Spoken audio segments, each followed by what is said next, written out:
నిన్న కవిత చేసినటువంటి ఆరోపణల నేపథ్యంలో బీఆర్ఎస్లో జరుగుతున్నటువంటి వ్యవహారాల నేపథ్యంలో ముఖ్యమంత్రి రేవంత్ రెడ్డి ఆ విషయాల మీద స్పందించారు. నిన్న కవిత హరీష్ రావు వెనకాల రేవంత్ రెడ్డి ఉన్నారంటూ చేసినటువంటి వ్యాఖ్యలకు ఆయన స్పందించారు. అలాంటి వాళ్ళ వెనక నేనెందుకు ఉంటాను, ఉంటే గింటే ముందు ఉంటాను, నేను నాయకుడిని ముందుండి నడిపిస్తాను కానీ వెనకాల ఉండాల్సిన అవసరం నాకు లేదు అంటూ రేవంత్ రెడ్డి ఆ వ్యాఖ్యలను ఖండించారు. అదే సందర్భంలో బీఆర్ఎస్ గురించి కూడా కొన్ని వ్యాఖ్యలు చేశారు. మీరంతా కడుపులో కత్తులు పెట్టుకుని కౌగిలించుకుంటూ ఉంటారు, ఒకరి మీద ఒకరు యాసిడ్ దాడులు అంటే ఆరోపణలు ప్రత్యారోపణలు చేసుకుంటూ ఉంటారనేది ఆయన ప్రధానమైనటువంటి ఆరోపణ. చేసిన పాపాలు ఎక్కడికి పోవు, ప్రజలు మిమ్మల్ని ఎప్పుడో బండకేసి కొట్టారంటూ ఆయన వ్యాఖ్యలు చేశారు. బీఆర్ఎస్ వ్యవహారంపై ఆయన స్పందనను చూస్తూ ఉన్న ముఖ్యమంత్రి రేవంత్ స్పందనను చూస్తూ ఉన్నాం. హరీష్ రావు వెనకాల రేవంత్ ఉండి నడిపించారు అంటూ కవిత చేసినటువంటి సంచలన ఆరోపణ నేపథ్యంలో రేవంత్ రెస్పాన్స్ చూస్తున్నా. పార్టీని బతకనియేమో ఎందరిని ఎంతమందిని జైళ్ళకు పంపించారు. ఇవాళ వాళ్ళే తన్నుకొని చేస్తున్నారు. ఒకరు కడుపులో కత్తులు పెట్టుకొని కౌగిలించుకుంటున్నారు. ఎవరు అక్కర్లేదు వాళ్ళని వాళ్ళే పొడుచుకుంటున్నారు. విపరీతమైన అవినీతి సొమ్ము వచ్చిన తర్వాత సొమ్ముల పంపకాలలో కుటుంబ పంచాయతీలు ఇవాళ కుటుంబంలోనే ఒకరు సహించుకోలేని పరిస్థితి. ఒకరి మీద ఒకరు యాసిడ్ దాడులు చేసుకోవాలని ఒకరిని ఇంకొకరు నవ్వుతూనే కడుపులో కత్తులు పెట్టుకొని కౌగిలించుకునే పరిస్థితులు ఈ రాష్ట్రంలో దాపురించినాయి. పాపం ఊరికే పోదు. పెద్దలు చెప్పిండ్రు, చేసుకున్న వాడికి చేసుకున్నంత మహానుభావ అని చెప్పిండ్రు. చేసిన పాపాలు ఎక్కడికి పోవు, ఖచ్చితంగా ఆ పాపాలు వెంటాడుతూనే ఉంటాయి. ఒకప్పుడు ఏ పార్టీని బతకనియేమో ఎందరిని ఎంతమందిని జైళ్ళకు పంపించారు. ఇవాళ వాళ్ళే తన్నుకొని చేస్తున్నారు. ఒకరు కడుపులో కత్తులు పెట్టుకొని కౌగిలించుకుంటున్నారు. ఎవరు అక్కర్లేదు వాళ్ళని వాళ్ళే పొడుచుకుంటున్నారు.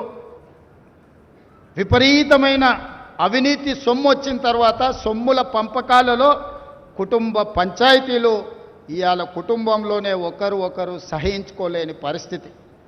ఒకరి మీద ఒకరు యాసిడ్ దాడులు చేసుకోవాలని ఒకరిని ఇంకొకరు నవ్వుతూనే కడుపులో కత్తులు పెట్టుకొని కౌగిలించుకునే పరిస్థితులు ఈ రాష్ట్రంలో దాపురించినాయి. పాపం ఊరికే పోదు.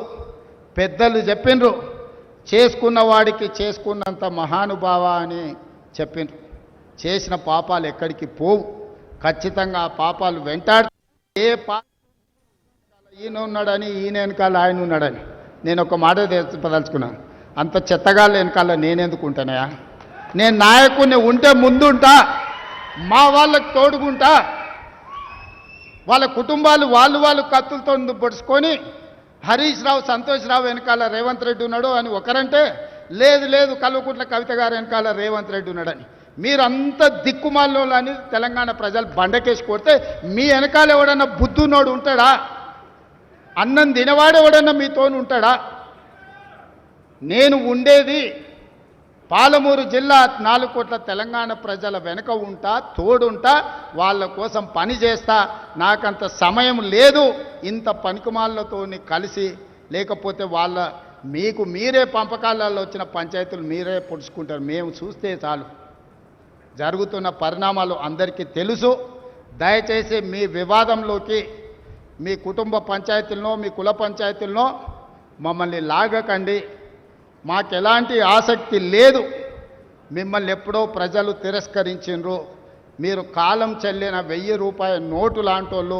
కాలగర్భంలో కలిసిపోతుంది ఆ పార్టీ.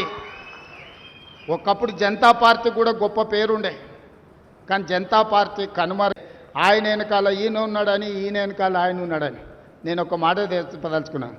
అంత చెత్తగాళ్ళ వెనకాల నేనెందుకు ఉంటానయా? నేను నాయకుడిని ఉంటే ముందుంటా, మా వాళ్ళకు తోడుకుంటా.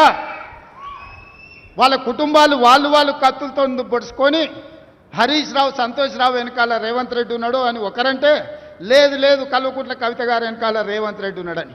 మీరంతా దిక్కుమాల్లో అని తెలంగాణ ప్రజలు బండకేసి కొడితే మీ వెనకాల ఎవడన్నా బుద్ధున్నోడు ఉంటాడా? అన్నం తినవాడు ఎవడన్నా మీతోని ఉంటాడా?